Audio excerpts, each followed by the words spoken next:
Hello and welcome to my channel. Today I will be doing a review of my off-white industrial belt.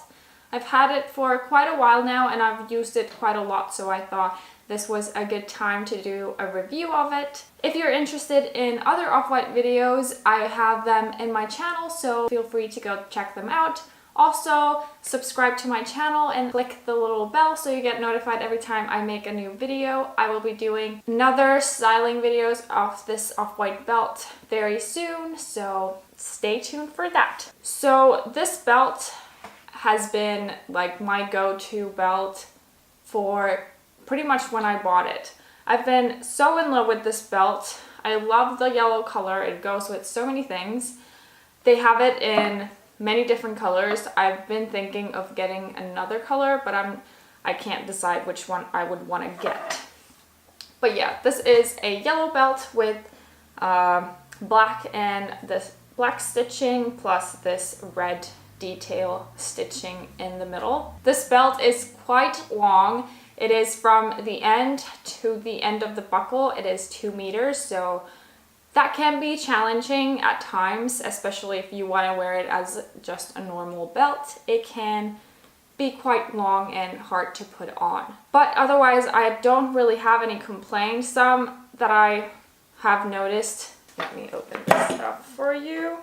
This buckle is black and it has this like sticky coating, not sticky, but I don't know what it is, but like rubbery topping.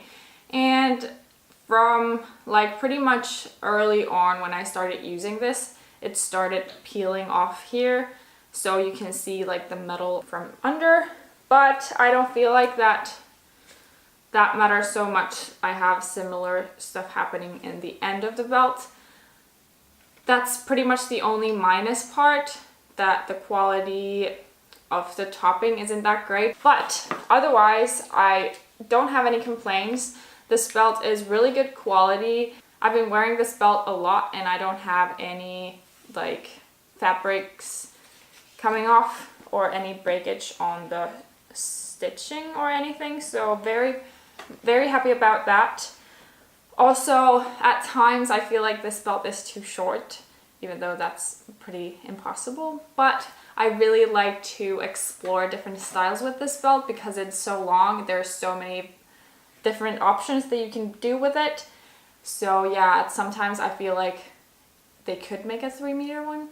I don't know, maybe. This belt is 3.5 centimeters wide, so that pretty much fits in every pant that I have. This belt retails for 155 euros. I think it's sold out at the moment. Most of the belts are, but there are some colors that are mostly in stock. Like I think the red one is, and the orange I think might be. The yellow one is mostly sold out, and also the black one has been sold out very many times. I really think this is value for money. I've been using this a lot, and this goes with many things. You can wear it as a normal belt, you can wear it as an accessory in different ways. If you have like a whole black outfit, this gives like a colorful pop to it, so it's really nice. Alright, that's all I have for you today. Thank you guys for watching. Hope you enjoyed this video. Give it a thumbs up if you did, and also subscribe. I'll see you next time. Bye!